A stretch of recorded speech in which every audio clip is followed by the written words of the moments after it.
नमस्कार, आप देख रहे हैं डीटीवी भारत और मैं हूं आपके साथ निर्भय किशोर। और पंचायत चुनाव से जुड़ी एक बड़ी जानकारी आपके लिए लेकर के आया हूं।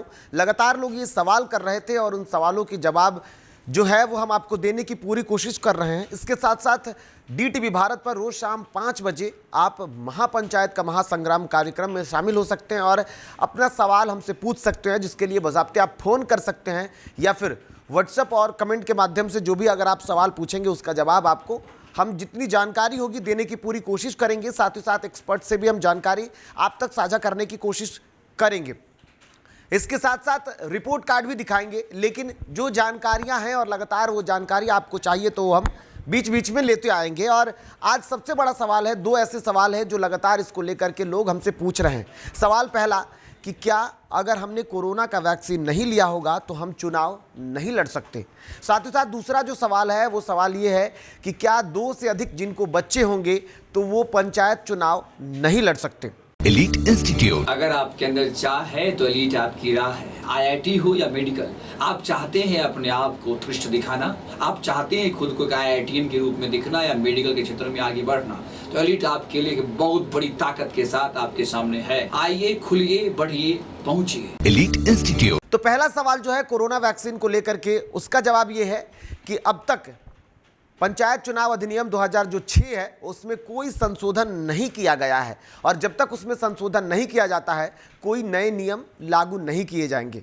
हालांकि अब चुनाव को लेकर के जो अधिसूचना होगी वो 24 अगस्त को जारी की जाएगी, लेकिन उससे पहले कैबिनेट की जो बैठक हुई उस कैबिनेट बैठक में 11 चरणों में पंचायत चुनाव कराने की घोषणा हो गई है। अब वो सारी तारीखें आपको पता है, 24 अगस्त से जब पंचायत चुनाव के लिए अधिसूचना जारी हो जाएगी उसके ठीक 1 महीने के बाद 24 सितंबर को पहला चुनाव होगा, मतदान होगा। इसके साथ साथ दूसरा 29 सितंबर, तीसरा 8 अक्टूबर, चौथा 20 अक्टूबर, पाँचवा 24 अक्टूबर, छठा 3 नवंबर, सातवां 15 नवंबर, 8वां 24 नवंबर, 9वां जो चरण होगा वो 29 नवंबर, 10वां और 11वां होगा वो 8 और 12 दिसंबर को कराया जाएगा। लेकिन सवाल का जवाब यही है कि अगर आपने कोरोना का वैक्सीन नहीं लगवाया है तो आपको किसी भी तरीके की दिक्कत होगी या नहीं, अब तक इस बात की जानकारी फिलहाल राज्य निर्वाचन आयोग की तरफ से नहीं आया है। लेकिन ये है कि पंचायती राज विभाग ने ऐसा कोई कानून अब तक नहीं बनाया है कि अगर आप कोरोना का वैक्सीन नहीं लगवाए होंगे तो आपको चुनाव नहीं लड़ने दिया जाएगा। लेकिन पंचायती राज विभाग के जो मंत्री हैं वो इस बात को हमेशा कहते आए हैं कि कोई कानून नहीं है लेकिन कोरोना का वैक्सीन लगवाना जरूरी होगा। इसके मुख्य कारण ये है कि अगर कोरोना की स्थितियां बिगड़ती हैं तो वो आपके चलते ना हो, इसलिए आपको वैक्सीन लगवाना होगा और साथ ही साथ आपको उसका सर्टिफिकेट भी जमा करना होगा।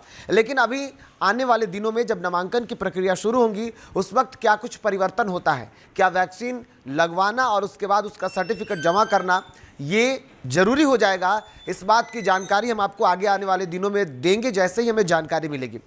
दूसरी बात यह है कि पंचायती राज जो त्रिस्तरीय पंचायत जो चुनाव होने हैं पंचायती राज विभाग के, इसमें क्या 2 से अधिक जिनके भी बच्चे होंगे वो चुनाव नहीं लड़ सकेंगे। तो बिल्कुल इस बात की जानकारी ये है कि इसको लेकर के भी कोई ऐसा संशोधन नहीं किया गया है पंचायती राज अधिनियम 2006 में, लेकिन आगे से इस पर बातें हो सकती हैं क्योंकि जनसंख्या नियंत्रण को लेकर के जिस तरीके से प्रदेश में या फिर उत्तर प्रदेश सरकार ने जो फैसला लिया उसके बाद इस बार भी ये कयास लगाए जा रहे थे कि जो 2 से अधिक जिनके बच्चे होंगे वो पंचायत चुनाव नहीं लड़ सकते हैं। तो इस बार ऐसा नियम लागू नहीं हो रहा है, आने वाले दिनों में ऐसा नियम लागू हो सकता है। और इस बात की जानकारी खुद कुछ दिन पहले पंचायती राज विभाग के जो मंत्री हैं सम्राट चौधरी उन्होंने ही दे दिया था, क्योंकि इस बार लोगों को छूट दी जा रही है, आगे से नियमों में परिवर्तन किया जा सकता है। आपको बता दो कि नगर निकाय के चुनाव में ये नियम लागू है कि 2 से अधिक जिनके भी बच्चे होंगे वो पंचायत चुनाव नहीं लड़ पाएंगे और ये अभी ग्राम पंचायत के चुनाव में ये नियम लागू नहीं है। तो इस बार अगर 2 से अधिक जिनके भी बच्चे होंगे वो पंचायत चुनाव लड़ पाएंगे और वो अपनी काबिलियत के अनुसार जनता की पसंद होंगे तो वो चुने भी जाएंगे, उसमें किसी भी तरीके की समस्या नहीं होगी। फिलहाल जो संशय है वो है कोरोना वैक्सीनेशन को लेकर के कि अगर आपने वैक्सीनेशन नहीं लगवाया होगा तो आपको पंचायत चुनाव लड़ने दिया जाएगा या नहीं। लेकिन ऐसा कहा जा रहा है कि इसमें आपको कोई समस्या नहीं होगी, अगर आपने वैक्सीन नहीं लगवाया है तो भी आप चुनाव लड़ सकते हैं। लेकिन एक मानवता के नाते भी आपको वैक्सीन लगवाना जरूरी है और ये आपकी सुरक्षा के साथ साथ आपके समाज की भी सुरक्षा गारंटी देता है। तो इसलिए आप कोरोना का वैक्सीन जरूर लगवाएं और नियम लागू हो या ना हो, लेकिन वैक्सीन लगवाना आपकी जिम्मेदारी है और अपनी जिम्मेदारियों को बखूबी पूरा करें। साथ ही साथ पंचायत चुनाव की तैयारियों में जुटे रहें। बस कुछ ही दिन और बचे हुए हैं, जब अधिसूचना जारी हो जाएंगी और उसके बाद ये सारी बातों की जानकारी आपको मिल जाएंगी कि किस तारीख को किस चरण में और कहां पर, यानी कि कौन से ज़िले में कौन से प्रखंड में चुनाव कराए जाएंगे, इस बात की आपको जानकारी मिल जाएगी और जल्द से जल्द अब उन सारी जानकारियों को आप तक पहुंचाने की पूरी कोशिश करेंगे। एक और हमारे दर्शक का सवाल था, वो मैं आपको दे दूं।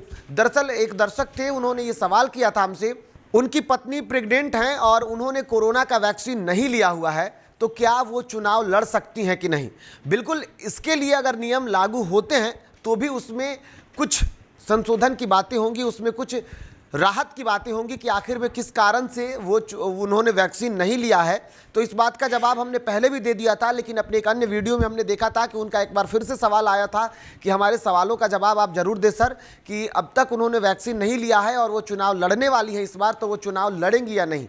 बिल्कुल वो चुनाव लड़ सकती हैं और इसके लिए बाज़ाब्ते अगर प्रमाण पत्र यानी कि वैक्सीन का प्रमाण पत्र देने की ज़रूरत होगी तो उसके अलावे में आपको उनके जो और डॉक्यूमेंट्स होंगे, यानी कि जो उनका इलाज चल रहा होगा उसका डॉक्यूमेंट देकर के आप ये साबित कर सकते हैं कि फ़िलहाल वो वैक्सीन लेने के लिए तैयार नहीं है, तो इसलिए उनको चुनाव लड़ने की अनुमति दी जा सकती है। तो फिलहाल जानकारी इतनी है। साथ ही साथ आप तैयारी में जुटे रहें और जल्द ही जो भी खबरें होंगी, साथ ही साथ आप तो अब तक भरोसा करते आए हैं डीटीवी भारत की खबरों पर पंचायत चुनाव से जुड़ी हुई, तो आगे भी भरोसा बनाए रखें। हम देर से ही सही, लेकिन जो भी जानकारी लेकर के आएंगे सही और सटीक होगा। नमस्कार।